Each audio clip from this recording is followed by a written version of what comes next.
I never thought a quiet Tuesday morning in April 2024 would turn my life upside down. Stepping out of my old farmhouse in Willow Creek, Montana, I froze. A concrete wall, stark and unyielding, blocked the dirt road leading from my 200-acre ranch to the county highway. No warning, no notice, just a crew of workers stacking blocks under the sharp gaze of a woman in a rumpled blazer, clutching a tablet like a weapon. She was Patricia Hensley, the new HOA president from the sprawling subdivision that had sprouted last year on what used to be open pasture. The neighbors already whispered about her iron grip, and now here she was, building a barrier across the only road I'd ever known. My gut churned with a mix of rage and helplessness, the kind you feel when someone's trying to erase your whole world. If you were in my boots, staring at that wall, what would you do? My name's Tom Carver, and that ranch has been in my family for 3 generations. The road. I'd driven it since I was a kid, hauling hay and cattle with my dad. But standing there, I realized I'd never checked who actually owned it. Patricia spotted me and flashed a smile so fake it could have been plastic. "Morning, Mr. Carver," she called, her voice dripping with mock sweetness. "Just protecting our community standards, you know." I kept my cool, like my dad always taught men, never let them see you flinch. "Ma'am, this is my road," I said, voice steady. Her smile widened, predatory. "Oh, no. This falls under HOA jurisdiction. Check the records if you want." It was the way she said it, like I was some clueless kid, that made my fist clench. I turned back to the house, the sound of hammers pounding metal echoing behind me. This wasn't the usual hum of rural Latino roosters, just the grinding of cement mixers.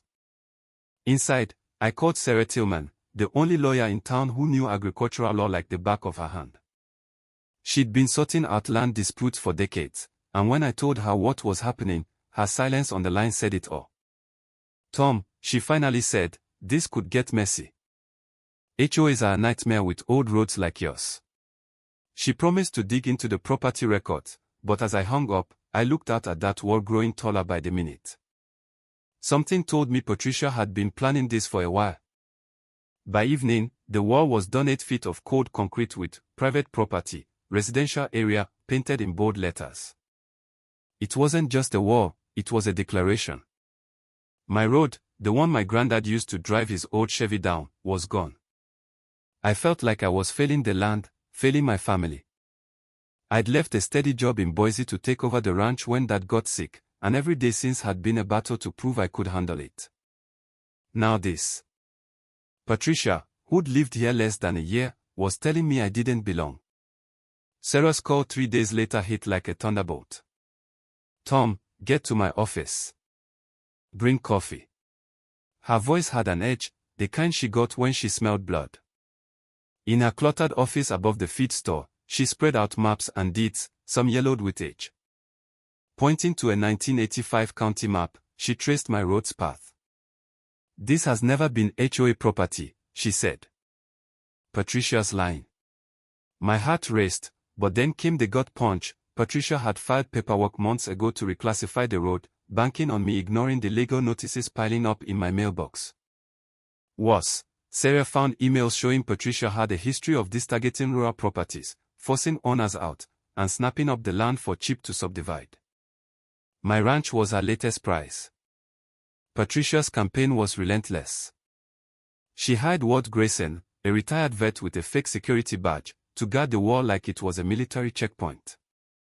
He'd scowl at anyone who got close, muttering about protecting property values. Then there was Ellen Marsh, a busybody who went door to door with petitions to ban farming, armed with cookies and skewed stats about livestock lowering home prices. The detour around the wall turned my 10-minute drive to town into a 2-hour slog on rutted back roads, costing me contract and pushing my finances to the brink. I let go of a part-time hand, and the stress started creeping into everything, snapping at suppliers, cursing broken equipment, lying awake wondering if I was the Carver who'd lose it all. But I wasn't alone. Emily Voss, a writer who'd moved to the subdivision for peace, was fed up with Patricia's tyranny. Fine for her, too told Daisies, she started live streaming what she called HOA oppression. Her first video got 300 views, with comments pouring in from folks sharing their own HOA nightmares. Then there was Sheriff Nate Harlan, who'd grown up on a nearby farm. My dad had helped his family after a bad harvest years back, and Nate hadn't forgotten. "I can't step in officially," he said one night on my porch, "but if you need me, I'm here." Their support kept me going, but it was Sarah's next find that changed the game. She called late one evening, her voice buzzing with excitement. "Tom, that road. Built in 1968 by a company that went bust in 2020. It's in legal limbo, and you can buy the rights for peanuts." My mind raced. This was my shot. I scraped together $15,000 from savings and bought the road through a sleepy bankruptcy office. Then, at a county auction, I snagged 8 old tractors, painting half bright green like new grass, the other half deep blue like a Montana sky. I registered Carver Ranch Transport LLC, making my tractors legal on my road. Emily designed signs for each one, private agricultural equipment. It was a plan, and it felt like war. The night before the big reveal, I couldn't sleep. At 2 a.m., I caught movement outside. In the moonlight, I saw Patricia and Ellen near the wall, spray painting "Get Out" in red.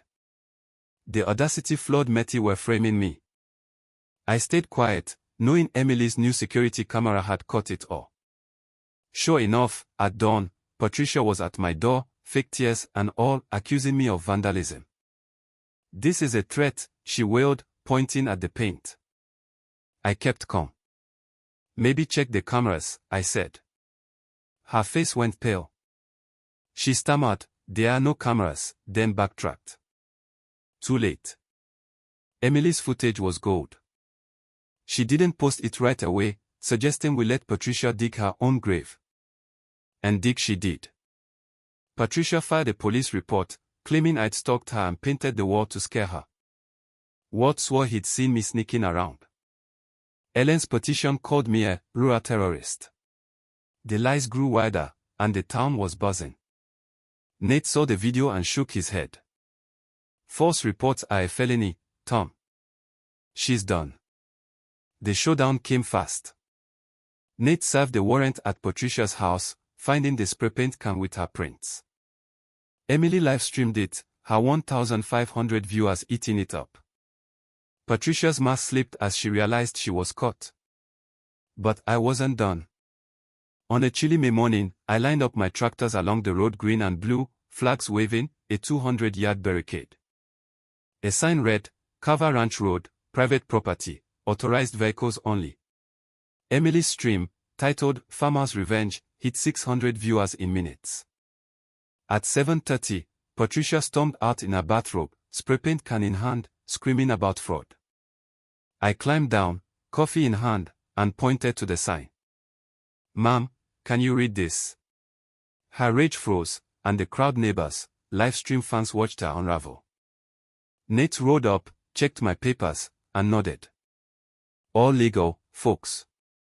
Patricia's allies, Walt and Ellen, looked lost.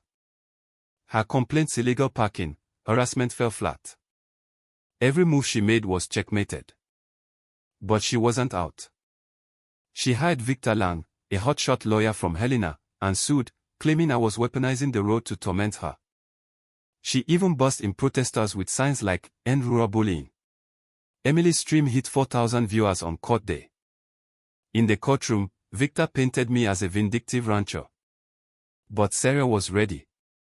She presented emails from Patricia to a developer, plotting to bankrupt me and buy my ranch for $900,000 half its value to build 30 homes for a $3 million profit. The judge's face hardened. A recorded call sealed it, Patricia laughing about that dumb rancher as she planned demolition. The courtroom gasped. Judge Laura Bennett didn't hold back. "This is harassment dressed as a lawsuit," she said, dismissing the case, fining Patricia $40,000, and ordering the wall torn down in 48 hours. Patricia sat, stunned, as Emily's camera caught her fleeing the courthouse, her protesters scattering. The wall came down, and life shifted. Emily became HOA president, rewriting rules to prioritize community over control. Walt, humbled, started helping at the ranch. My business boomed, new clients drawn by the story. The tractor stayed out Sundays, a local landmark for families and tourists. 5 months later, a law firm emailed, offering $60,000 for the road anonymously, but I knew it was Patricia. I replied, not for sale, but you're welcome to visit. No paint cans. Today, a sign marks, Carver Ranch Road, visitors welcome, no spray paint. The ranch thrives, the community is tight, and I've learned that quiet strength can topple even the loudest bullies. So, what do you think? Should I have sold the road for $60,000, or is keeping it a better food to Patricia's greed? Could I have pushed back harder, maybe exposed her sooner? Or was the slow burn worth it?